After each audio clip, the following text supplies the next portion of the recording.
방금 소개받은 한상업입니다. 그래서 저는 사실 아까 얘기했듯이 농사 한 45년 졌고 여러분과 같이 농사를 짓는 농업에 종사하는 사람입니다. 그래서 지금 솔직히 내가 강의를 한다는 게 사실 익숙지 않고 해본 그 사람은 아닙니다. 근데 경험을 얘기해달라고 이 정책실장이 교육의 경험이 중요하니까 경험을 얘기해달라고 그래서 경험을 얘기하려고 그랬는데 30분으로 끝내겠습니다. 강의 길면은 재미없으니까.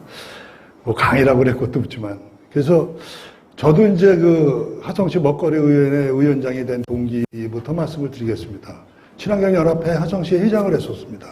근데 먹거리의원회가 발족되면서 생산자 농민이 위원장을 해야 된다는 그런 여론이 있었어요. 그래서 불가피하게 제가 반강제식으로 위원장을 맡지 않을 수가 없는 상황이 됐습니다. 그래서 위원장을 하다 보니 저도 사실 푸드플랜이나 먹거리 정책이나 이런 거에 대해서 문외한이고 공부를 뭐 이 나이에 70 가까운 나이에 공부를 한다고 머릿속에 들어갈 부분도 아니고 고민을 많이 했습니다. 그런데 어차피 친환경 농업인연합회라는 단체의 얼굴이 있고 책임감이 있기 때문에 안 할 수가 없었습니다. 그래서 나름대로 그냥 열심히 하긴 했는데 그것이 조금 평가가 뭐 절대평가는 부족하지만 상대평가에서 다른 시군들이 지지부진하게 운영되다 보니까 하성이 모범 사례로 이렇게 사례 발표까지 하게 됐습니다. 그래서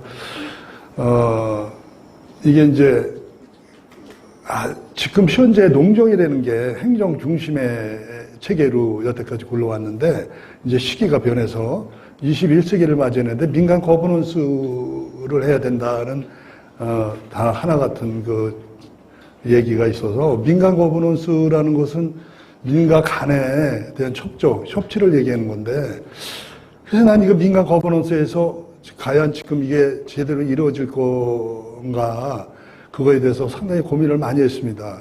그래서 민이라는 것은 우리 농민을 얘기하고 시민을 얘기하는 건데 이게 먹거리 종합계획을 세운다는 그 가제를 놓고 과연 민이 어떻게 접근을 할 수 있겠느냐. 과연 여러분도 아시다시피 종합계획이라는 것은 미래의 계획을 얘기하는 건데 정책 계획을 얘기하는 건데 과연 수천만 원, 많게는 수천만 원, 수십억을 들여서 종합계획을 세우고 정책 입안을 해야 되는데 과연 이 중차된 걸 민간이 어떻게 접근해서 이걸 수립해야 될 것인가 이 고민을 하게 됩니다. 사실 우리가 과연 이걸 수립할 수 있는 종합계획을 수립할 수 있는 시군 단위의 종합계획을 수립할 수 있는 그런 실력을 민간이 가지고 있느냐 나는 아니라고 보거든요. 물론 저 역시도 위원장을 했지만은 그 문제에 있어서 상당히 난간에 봉착할 수밖에 없었습니다. 그러면 간은 할 수 있느냐? 간도 못합니다. 이게 그러니까 민간 거버넌스에 대해서 상당히 모순이 많다고 보는 거죠. 해보니까. 간이라는 것은 대부분의 여러분도 아시다시피 공무원이 2년 주기로 인사이동이 돼요. 그러니까 간에는 전문가가 하나도 없습니다. 근데 어떻게 민간 거버넌스 해가지고 새로운 시대를 맞이하느냐 이거예요. 힘들다 이거죠. 그럼 저 민간 거버넌스를 시대적으로 21세기를 맞이하는 하나의 제도인데 이게 가능하느냐 이거예요. 거기에 고민을 휩싸이게 됩니다. 저도 그렇게 고민을 많이 했는데, 근데 이제 아까 얘기했듯이 전임자가 이제 길총순 이사장님이 전문가예요. 그럼 그 사람들이 우리한테 해답을 줄 수 있느냐? 그렇게 해답 줄 수 없습니다. 왜냐? 여러분 강의 들어볼 때 올바른 얘기야. 근데 우리 시군 단위에 어떻게 접목을 하겠습니까? 원론적인 얘기만 계속 하죠. 근데 우리가 그걸 받아들여서 소화를 시켜야 되죠. 그럼 이따 얘기하겠지만 그러면 접근을 어떻게 해야 되느냐 이것도 저도 고민을 하고 여러분한테 말씀을 드리는데 난 해답을 얘기를 못합니다 사실. 그러니까 그걸 새겨 들으시고요. 시기적으로 이제 생산 중심에서 소비 중심. 우리는 생산만 해서는 안 되고 소비자의 입맛에 맞춰야 되고 농업 정책에서 식량 정책으로 바뀌어야 된다. 이게 먹거리 의원회가 할 일이다 이렇게 생각을 합니다. 자, 현대 사회의 먹거리 문제와 지역 푸드플랜의 중요성에 대해서 말씀을 드리겠습니다. 건강과 안전성의 문제가 지금 대두가 되어 있습니다. 사회적 형편성, 사실 취약계층들이 많고 노인 복지가 문제가 되고 먹거리 복지가 문제되고 우리가 농사를 짓지만 지속 가능한 환경을 우리가 가지고 있느냐, 농업 기반이 가지고 있느냐. 특히 경기도 수도권에는 기반이 취약해져. 오염이 많고 난개발이 되고 있는 실정입니다. 이걸 어떻게 극복해야 나갈 것인가를 우리가 생각을 해야 되겠죠. 현대사회의 먹거리 문제와 지역 푸드프레임의 중요성. 현대사회의 먹거리 문제. 지금은 양적 생산에 위주로 하고 있죠, 우리가. 우리는 친농년은 또 다른 문제의 별개의 문제입니다. 총체적으로 우리 농민의 입장에서 말씀을 드리는 겁니다. 그리고 건강한 안전한 먹거리 질적 보장이 되고 간행적 먹거리 체계를 극복해야 돼요. 지금 간행적 먹거리 체계거든요. 공동체적 먹거리 체계라고 볼 수는 없죠. 그래서 공동체적 먹거리 체계로 가야 된다. 그럼 간행적 먹거리 체계는 뭐냐? 산업적 규모로 논생명 기술에 의존해 먹거리 대량 생산, 가공, 유통하는 데 초점을 두고 있고 상인 운주의 그 정책이 지금 진행되고 있죠. 먹거리 문제는 단순한 농산물, 식품을 어떻게 조달할 것인가 국한되지 말아야 되고요. 충분한 먹거리를 사회적으로 보장되어 있지 않습니다. 충분한 먹거리의 사회적 보장을 되기 위해서는 먹거리의 인간의 기본권이라는 가치가 반영돼야 되고요. 먹거리 공급과 조달을 넘어 사회적 불평등을 해소하고 먹거리 존엄성을 높이기 위해 접근성을 향상하는 사회적 핵심 가치로 주목돼야 된다. 그래서 공동체적 먹거리 시계로 가야 된다. 이게 우리가 기본적으로 여러분들이 지역사회에서 먹거리 활동을 할 때 기본적으로 가지고 가야 되는 사항이 아닌가 싶어요. 먹거리 문제의 실태와 대응 과제, 소비 형태, 개인의 식생활 문제로 만성질환이, 성인병이 많이 발생했죠. 그러니까 지금 OECD 국가 중에 우리나라가 우울증 환자가 최고 많다고 그래요. 그리고 대장암 발병률, 정자 감소, 불임률. 우리나라가 OECD 국가에서 최하위입니다. 이런 식생활 문제가 지금 대두가 되죠. 그리고 아침에 결식률이 많고 외식률이 증가하고 있어요. 여러분들 외식률은 뭐 다 아시다시피 뭐 식당에서 맛만 위주로 하는, 단 것 위주로 하는 그런 식생활을 우리가 소비를, 외식 문화가 더 그렇지 않습니까? 그래서 그거에 문제점이 있고 청소년들이 편의점 이용을 많이 하고 있고 나트륨이나 당뇨 섭취가 권고 기준을 초과하고 있다. 이게 이제 우리 그 나라에서 통계의 기준입니다. 그리고 먹거리 양극화가 심하게 되고 있다. 그러니까 결국은 강남에 있는 부자들은 사실 우리 농산물 안 먹는다 그래요. 외국의 유기농산물, 비싼 농산물을 먹고 양질의 농산물을 먹는다고 그럽니다. 뭐 이런, 그리고 뭐 그야말로 정크푸드니 뭐니 이런 사람은 빈곤층들이 많이 먹고 이런 양극화를 어떻게 해소해야 될 것인가. 그냥 공동체적 시각에서 우리는 바라봐야 되지 않느냐 이런 생각이 듭니다. 그러다 보니까 먹거리에 불안감이 급증이 되고 매년 26조 이상의 수입 먹거리에 의탁하고 유전자 GMO 농산물이 우리가 그 슈퍼마켓 가면 GMO 농산물이 거의 식용유를 비롯해 거의 GMO 농산물입니다. 먹거리 안보 위기가 확대되고 있어요. 지금 뭐 코로나 팬데믹 시기, 지금 여러 기후 환경으로 인해서 사실 수입도 자유롭지 못해요. 그러다 보니까 먹거리 위기가 대두가 되고 있습니다. 자급률이 2019년도 기준으로 21%밖에, 아까 길청순 그 강사님이 얘기했듯이 그 정도 수준밖에 안 됩니다. 먹거리의 실태와 대응 과제에서 공급급식 체계가 미비하다. 그러니까 학교급식이나 보육급식, 노인급식, 일부 한정된 학교급식만 대등이 되죠. 나머지는 취약계층에는 많이 활성화가 안 되고 지역별로 편차가 크다. 그리고 먹거리 정책이 분산돼 있다. 그러니까 식품부, 해수부, 식약처, 복지부, 교육부, 환경부 개별적으로 추진하다 보니까 여러 가지 문제점이 이야기되고 있는 현실입니다. 먹거리 문제의 실태와 대응에서 종합적 먹거리 정책의 중요성과 지역 푸드플랜에 대해서 말씀을 드리겠습니다. 소비 정책, 먹거리 정책은 식생활 패턴에 대응하는 소비 대책으로 소비자 실태에 기반으로 하는 생활 대책이 되어야 됩니다. 그리고 사회에서는 먹거리 정책은 먹거리 양극화에 대응한 복지 대책으로 누구나 걱정 없는 먹거리를 기본권을 보장해야 되는 데는 사회 정책이 있어야 된다. 안전 대책은 식품 안전, 그야말로 아까 얘기했듯이 그 GMO 농산물로 인한 피해, 뭐 이런 뭐 그야말로 정자 감소나 불임률, 이것이 큰 문제가 대두가 되고 있습니다. 그 인구 정책도 문제가 되죠. 생산 정책, 우리가 지속 가능한 먹거리를 생산할 수 없는 그런 기반이 지금 되고 있지 않습니까? 그래서 그거를 좀 생각해 주셔야 되지 않느냐 이런 생각이 듭니다. 그리고 이제 요거는 지역 푸드 플랜의 이해와 접근에서는 간행적 먹거리 체계, 아까 말씀드렸듯이 간행적 먹거리 체계는 산업적 규모로 뭐 이렇게 대량 생산 위주로 가는데 공동체 먹거리 체계는 소비자나 유통업자 이걸 협력해서 모두가 공동체의 의식을 가지고 정책을 수립해 나가야 되지 않느냐 이런 생각이 듭니다.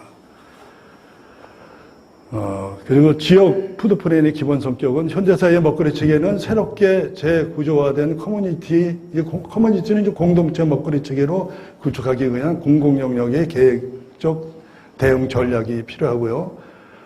단순한 먹거리 공급 계획이 아니라 먹거리를 뜨는 사회적 경제 문제를 시정하는 계획적 사업 활동을 포함하는 종합계획이 수립이 돼야 된다. 이제 각 지역별로 먹거리 계획을 이런 식으로 추진해 나가야 되지 않느냐. 그러니까 사회적 가치 실현이나 사회적 관계성 실현, 먹거리 기본권 보장, 지속적인 지역사회 공동체와 환경 배려가 돼야 되지 않느냐 이런 생각이 듭니다. 요거는 이거는 이제 상투적인 얘기, 뭐 많이 들으셨을 겁니다. 그래서 기본적으로 이런 말씀을 드리고 실제로 화성에서 이제 문제점이 대두된 거를 말씀을 드리겠습니다. 생산에 방점을 찍었던 가고 농정과는 달리 유통이나 소비나 생산 폐기 과정에서 연계하는 순환적 모델로서 선순환 체계를 관리하는 먹거리 종합계획을 세우는 것이 원칙으로 해야 된다. 이렇게 말씀을 드리고 싶고요. 이 선순환 체계는 먹거리 체계의 전 과정에서 관여하는 모든 주체들, 즉 농민, 소비자, 가공, 유통, 공무원 등이 참여하는 민간 협력 거버넌스를 체계해야 된다. 그런 체계를 갖춰야 되지 않느냐. 이 얘기가 상당히 중요합니다, 사실. 이게 뭐 상수적으로 얘기하는 거지만 여러분들이 시군 단위로 먹거리 관계에 대해서 의원으로 이제 활동하시다 보면 이걸 중점적으로 생각을 하시고 기본으로 잡고 가야 되지 않느냐 이런 생각이 듭니다. 지역 먹거리 체계는 먹거리 정책 범위 설정을 하고 먹거리 문제와 상호작용, 복잡성 포괄하고 먹거리 주체의 이해관계 상충 갈등 조정, 먹거리 정책의 공익의 판단 기준, 정책의 효과성과 통합성, 정책의 초점과 시장 개입 수준 뭐 이런 것을 문제를 가지고 아까 질문을 용인해서 하셨는데 사실 해답은 여기 있습니다. 사실. 이걸 잘 알아들으면 어떻게 나갈 거를 이제 감을 잡으실 거라고 봅니다. 현대사회의 지역 푸드플랜의 정책적 의미, 지역 주민의 먹거리 병건 보장과 지역 먹거리 선순환 체계 구축, 뭐 정책 간의 연계와 통합. 이게 말이에요. 민간 거버넌스이지만은 민민 거버넌스. 그러니까 각 사회단체와 시민단체와의 협력관계도 중요하고 또 간간 거버넌스도 중요해요. 간간. 그러니까 우리 화성 같은 경우에는 농산물 유통과가 관할하거든요. 그럼 농정과하고도 협력이 안 이루어져. 복지과하고도 협력이 안 이루어져. 그러니까 사업계획을 유통과에서 내도 다른 과에서 안 받아줘. 그냥 간간 거버넌스가 안 이루어지는 거예요. 그래서 거기서 고충이 많습니다. 그래서 여러분들이 시청에 접근할 때 그런 거를 중점적으로 생각하셔서 어떻게 접근할 것인가, 이거 어떻게 끄집어낼 것인가를 생각을 하셔야 됩니다.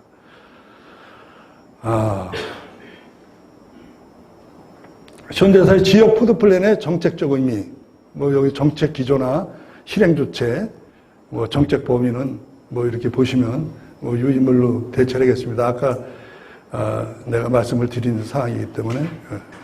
그러면, 이제 내가 이제 근데 하성시 생각, 하성 시민의 주제를 만들어 가자. 그러니까 여러분들 시의 주제를 만들어 가야 됩니다. 이거를 갖다가 강의를 듣고 벤치마킹이라는 유명하에 뭐 그게 따라가려고 그러면은 실패합니다. 왜냐면 지역은 전부 다 달라. 용인 다르고 하성 다르고 수원 다르고 다 달라요. 인구수도 다르고 농민 성격이나 농산물 생산량도 다르고 다 다릅니다. 근데 이걸 벤치마킹에 미망해서 뭐 완주나 이런 데 가가지고 배워봤자 그건 잘못 생각해 놓은 거라고 봐요. 각 시군 단위로 특색이 있기 때문에 나름대로의 시군 단위 생각을 만들어 가야 됩니다. 그래서 이 시를 내가 뭐 한문을 잘하는 게 아니지만 그래서 이 시를 내가 좋아하는 시기 때문에 이 시를 갖다 여기 집어넣습니다. 심심하길래. 그래서 요거는 뭐냐면 요거 설명을 좀 드리겠습니다. 한 500년대 달마대사가 중국에 왔어요. 양나라 때. 양나라에 왔는데 도인이 왔다고 해서 불교계에서 아주 떠들썩했어요. 양무제까지 달마대사를 만나려고 애원을 하고 만나서 그냥 만나기를 애원하고 만나가지고 뭐 서로 대화도 나누고 그랬겠죠. 근데 북경에 있는 영원사가 도척 스님이라는 도척 스님이 자기가 보기에 우스운 거예요, 달마대사가. 아니, 뭐 달마대사가 왔다고 뭐 저렇게 난리를 칠 필요가 뭐 있느냐. 그래서 그때 그 도천 스님이 준 시입니다. 그래서 제가 읽어보겠습니다. 산당경야 자무연. 산당은 절이에요. 밤에 들었는데 중조차 말이 없다. 적정요요 본자연. 적적하고 고요하고 고요해서 본래 그 모습이다. 그러니까 다른 입김이 개입이 안 된 거예요. 다른 이론이나. 그러니까 본래 자연의 그 모습이더라 이거예요. 하사서풍 동입냐? 하물며 이럴진데 서풍. 중국에서 볼 때는 서풍이 인도예요. 달마대사가 왔는데 무해로 수풀이 들어있는 수풀이 흔들리느냐 이거예요. 까부지 말라 이거죠. 진리라는 것은 일성하는 여장천. 진리라는 것은 찬 기러기가 하늘을 갖다가 소리를 내면서 하늘을 갖다가 가로지르는 것이 곧 진리다 이 말이죠. 그러니까 진리라는 게 무슨 뭐 누가 잘했고 못했고 이렇게 얘기하는 게 진리가 아니라 사실상 진리는 단순하고 기러기가 찬 기러기가 철새기 때문에 소리를 항공을 가로질러서 날리면 우주가 움직이는 거죠. 왜냐? 우주를 인식해서 이동을 하는 거 아닙니까? 그래서 진리라는 것이 기러기의 울음소리에 다 있는 거지. 그 집이 뭐 달마대사가 와서 주접을 떨어봤자 뭐 그렇게 대단한 거냐는 그런 시를 쓴 거예요. 그러니까 이 얘기를 왜 썼냐면 용인은 용인, 파주면 파주. 본인들의 목소리를 내달라 이렇게 말씀을 해서 이 시를 썼습니다. 하성시 푸드프랜스리카 추진 배경. 그러니까 이제 요거는 아까 얘기한 내용이기 때문에 넘어가겠습니다. 자, 그러면 이게 계획 수립을 어떻게 할 것인가? 어떻게 접근할 것인가? 아까 용인에 질문을 했는데 일단 내가 여기 서로상자를 써놨어요. 이 서로상자가 뭐냐면 정승상자도 되고 간상, 족상일 때 서로상자를 씁니다. 그러니까 형상상자를 쓸 거라고 생각했는데 간상일 때 서로상자를 써요.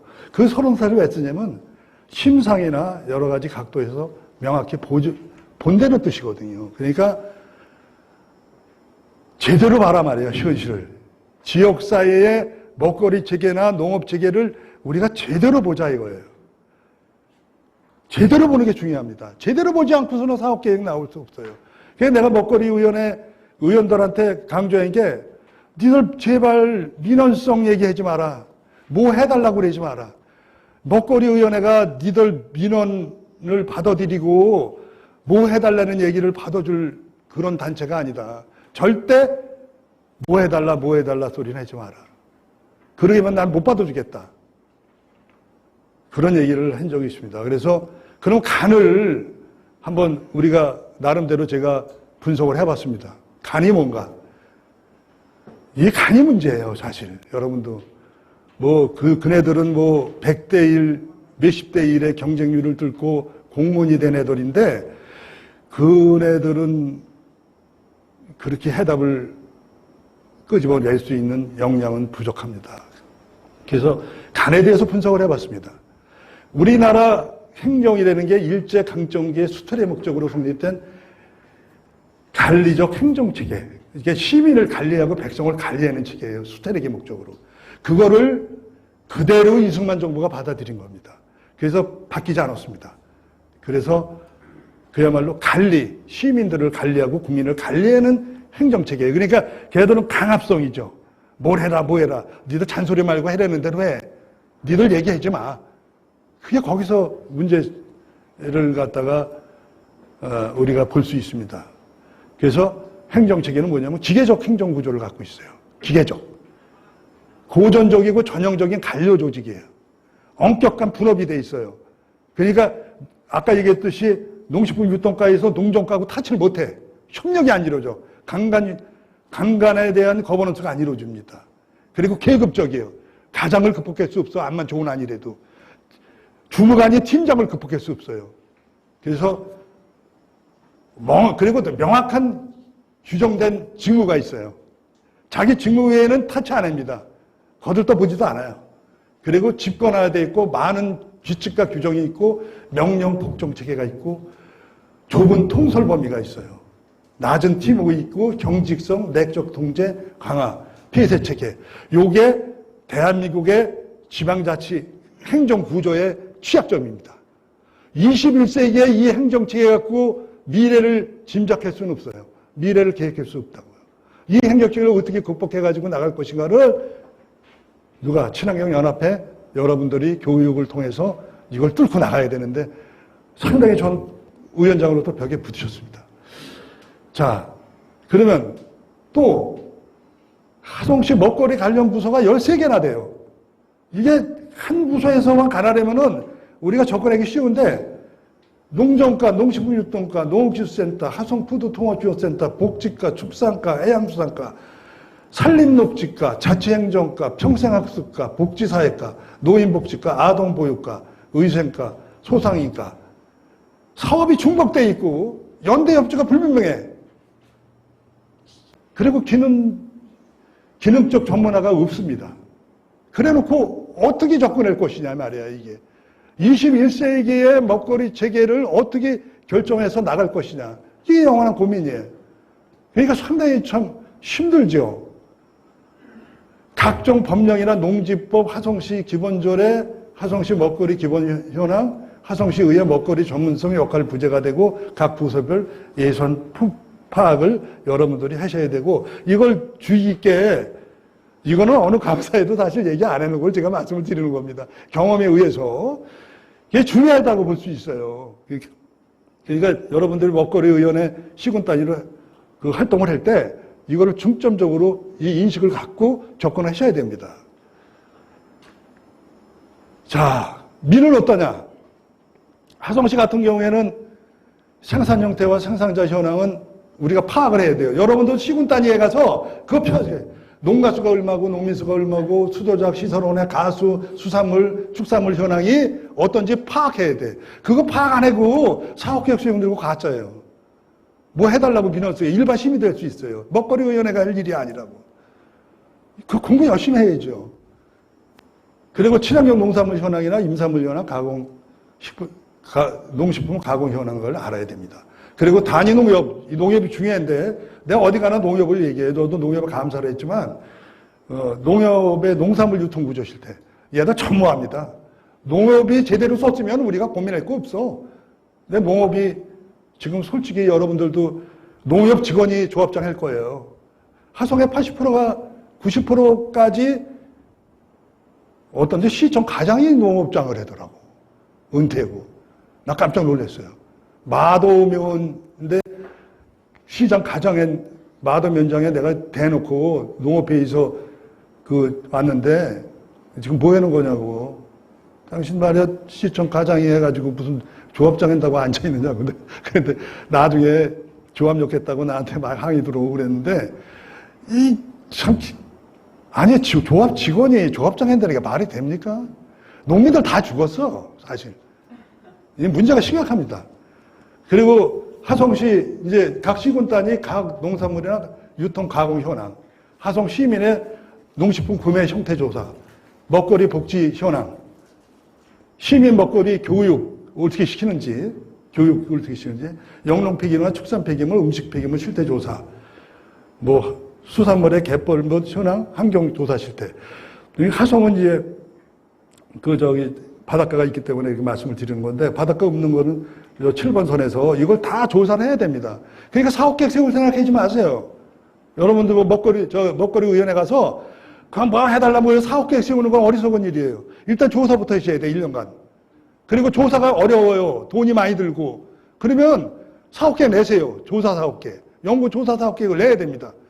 괜히 어설프게 계획 세워가지고, 참, 말도 안 되는 계획 세워가지고 해달라 그러면 공무원들이 쉽게 웃어요. 그리고 공무원들이 받아들일 자세가 안 돼 있어요. 왜냐면 기존에 틀이 다 있는데 새로운 사업 하려면 예산이 들어야 되잖아. 그걸 갖다 누구 하나 망가뜨리고 새로운 예산 짜기가 쉽지 않아요.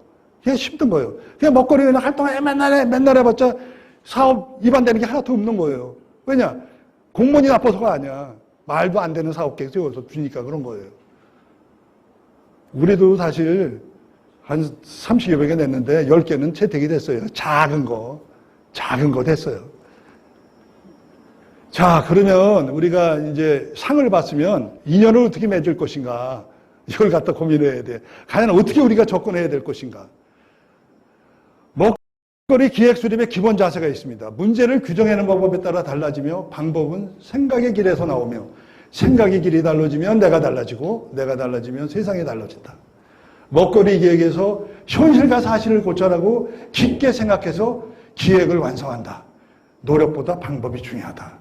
열심히 일할 필요 없어요. 방법도 모르면서 열심히 일하면 남한테 피해 줍니다. 그러니까 노력보다 방법이 중요해요. 어떻게 접근할 것인가.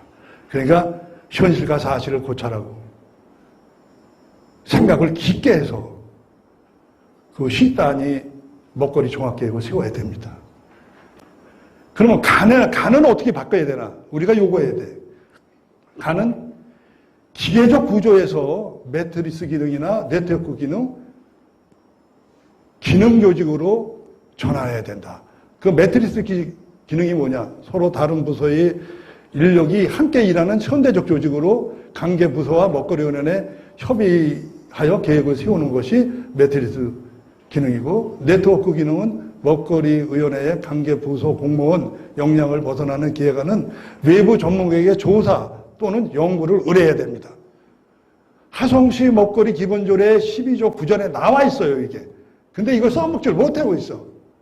내가 일기 먹거리위원회면서 이게 실수한 거예요.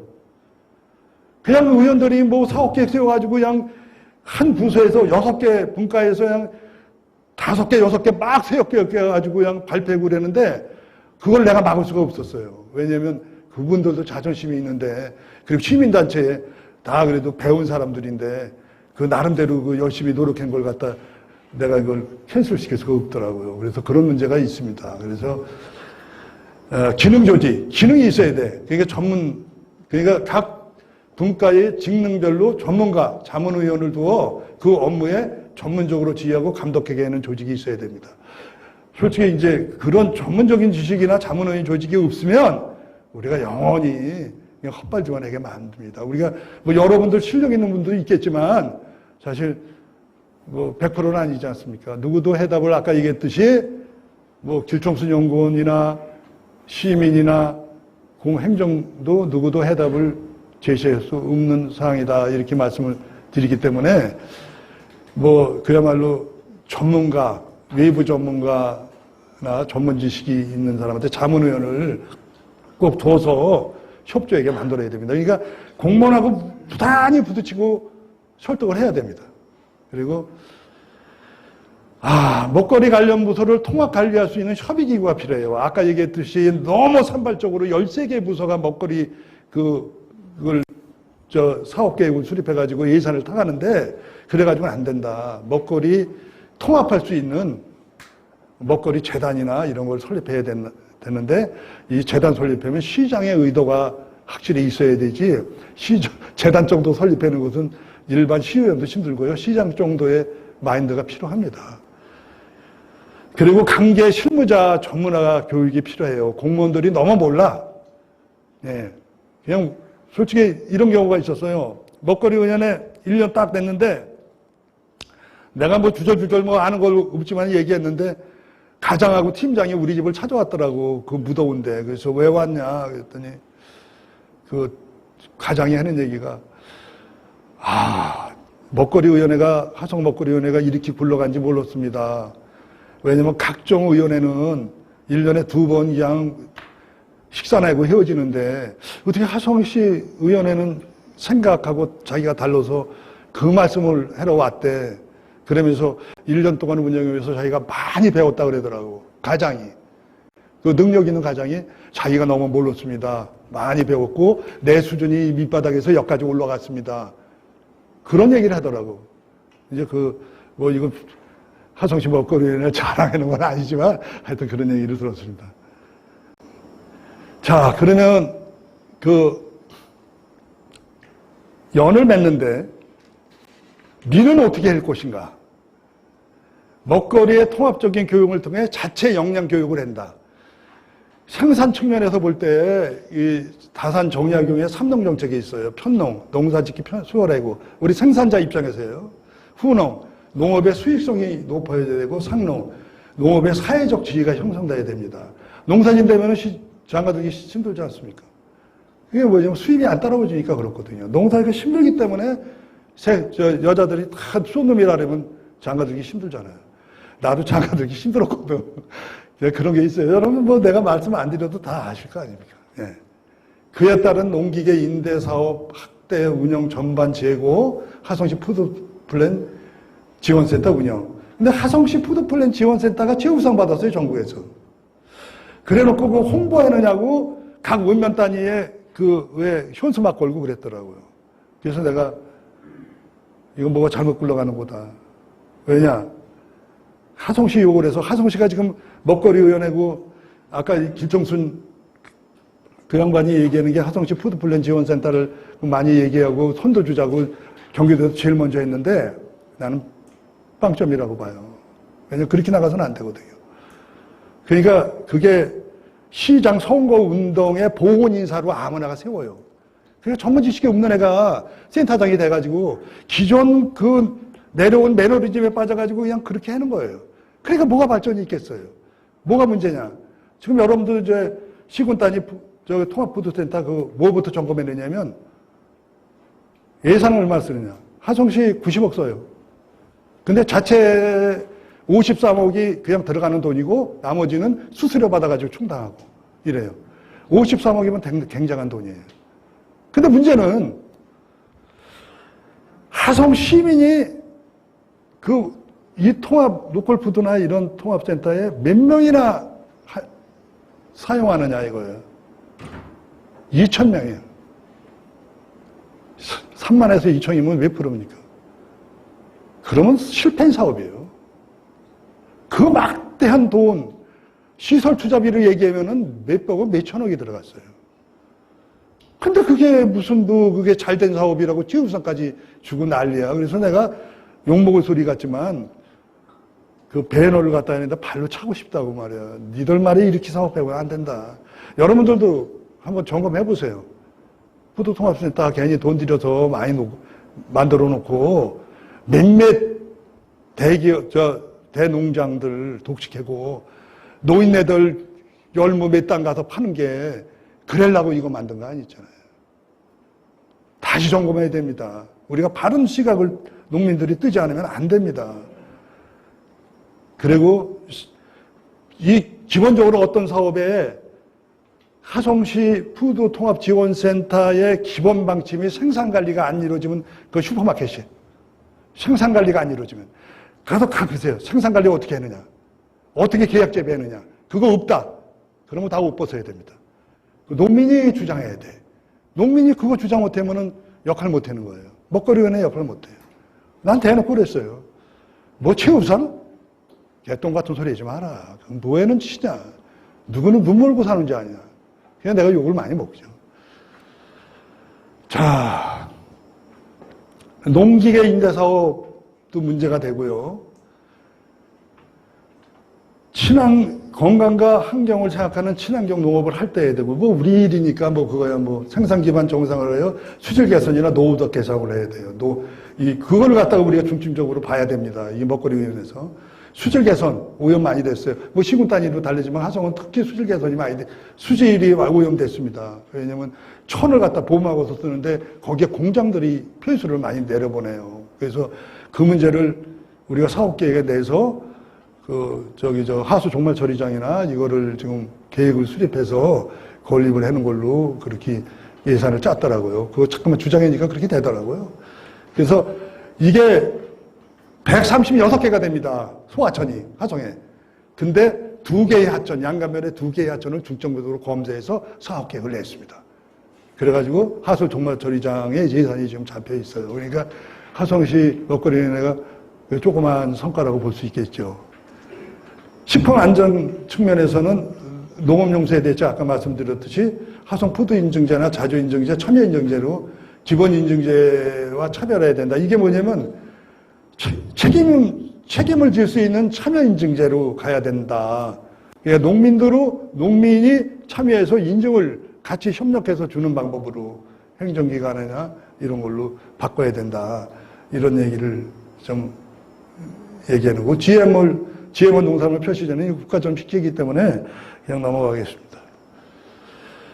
자, 먹거리 사회적 경제 유통 측면에서는 기존 유통 질서에서 직거래로 전환해야 되는데 여러분도 다 아시다시피 식량 정책의 시장이나 기업의 요구에서 생산과 소비 중심으로 바꿔야 되고, 공공 유통 확대, 화성시 푸드 통합센터, 로컬 푸드 직매장을 확대해야 됩니다. 근데 유통에 관해서는 참 어려운 문제예요. 유통이라는 것은 여러분들 아시다시피 제일 중요한 게 유통 아닙니까?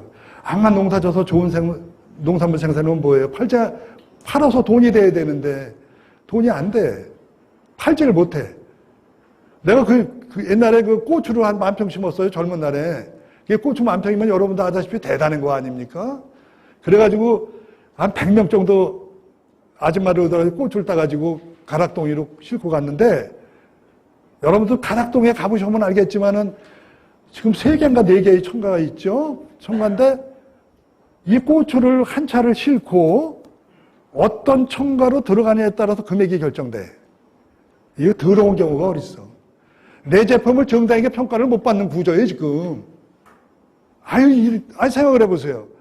나는 A라는 농산물을 생산했어. 그러면 여기도 A 학점을 받아야 되고 여기도 A 학점을 받아야 되는데, 여기 가면 A 학점 받는데 여기 가면 C 학점을 받아가지고 그냥 갖다 버리게 돼. 이게 농민을 죽이는 유통구조지. 이게 개 같은 유통구조지. 이게 이 정책이라고 씁니까? 가락동 누가 만든 거예요? 서울시장이 만든 거 아니야. 그러니까 싼 농산물 서울 시민한테 공급하려고 만들어 놓은 거 아니야. 농민 무덤 아니야, 거기가, 가락동이. 근데 거기서 경매사나 이런 거 친해가지고 술 사주고 돈 주면 내 농산물 잘 받을 수 있어. 근데 그 짓을 해야 됩니까? 이런 개 같은 거지. 지금은 많이 변했는지 몰라요. 요새는 안 내려갔죠. 그래서 내가 일반 원예작물이나 이런 걸 갖다가 포기를 했습니다. 왜냐? 내가 이 더러운 짓을 왜 해야 되나 싶더라고. 그래서 논농사만 줘요. 수입이 없더라도. 근데 친환경을 하면서 뭐 생강도 심어보고 수수도 심어봅니다, 지금. 근데 힘들어서 아직 못하겠어요. 자, 그리고 온라인 로컬 푸드 판매나 이런 걸 확대하고, 그러기 위해서는 직거래를 해야 되는데, 솔직히 지금 아까 7개나 8개 있다고 길정순이 화성에 로컬 푸드 직매장이 있다고 그랬죠? 7개, 8개, 100개가 돼야 돼요. 웃기는 얘기예요. 7개, 8개 자랑하면 큰일 나. 100개 정도 있어야 돼. 왜냐면 동탄 1단지, 2단지가 도시지역이거든요. 우리 화성에 한 90만 돼요. 그럼 소비쳐요. 그러면 로컬푸드 그야말로 그냥 500m 하나씩 로컬푸드가 있어야 됩니다. 그래서 그 시민들이 화성 시민의 농산물, 안전한 농산물을 먹게끔 만들어줘야 돼. 예산 투입해야 됩니다. 그런 사업 계획을 세워야 돼요. 먹거리 위원회에서. 7개? 7개 다른 시군들은 뭐 2개밖에 없는데 뭐 자랑할 거, 나 자랑할 게 없다고 보는 거죠. 자, 그러면 공공급식 식생활 교육 홍보 측면에서는 단맛을 추구하는 간행적 식생활에서 몸에 와는 식생활 문화로 이제 교육. 그러니까 우리가 먹거리에서 유튜브 제작을 했습니다.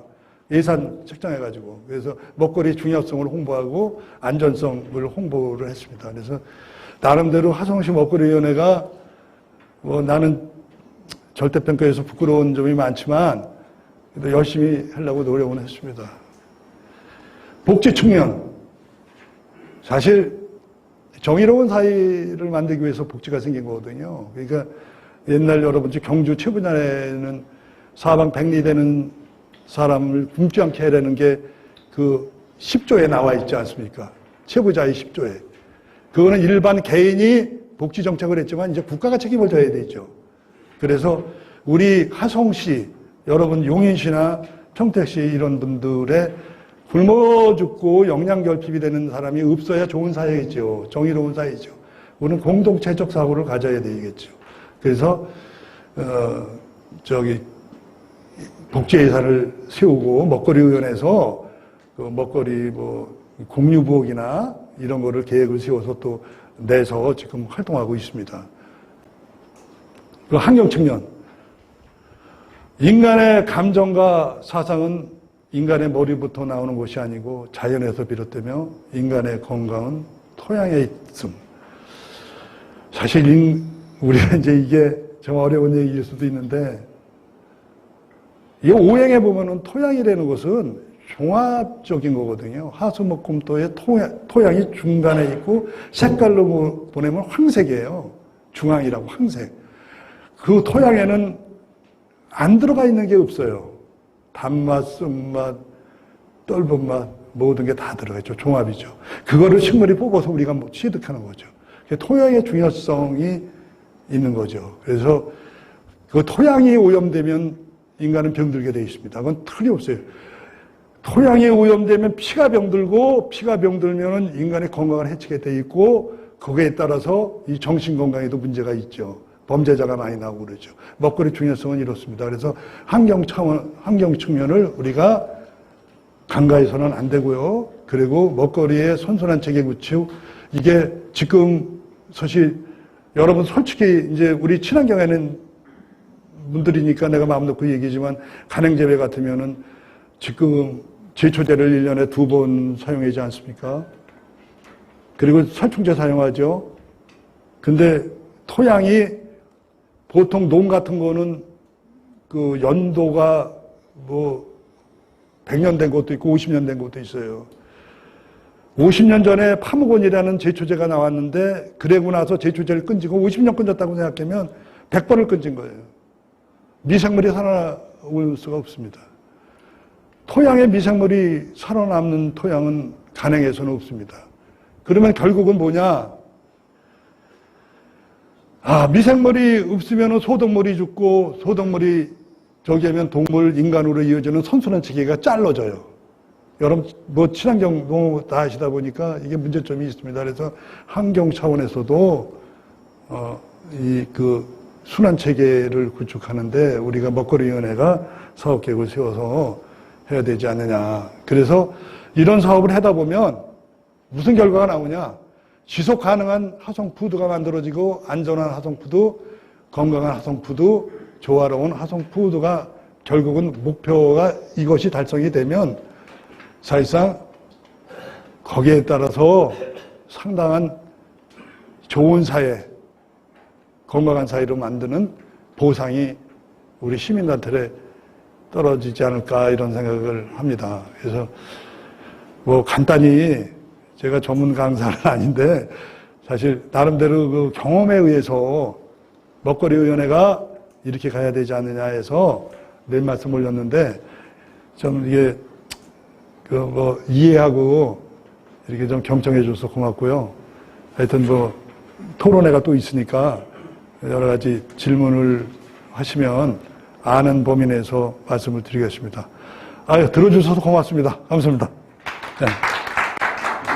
네.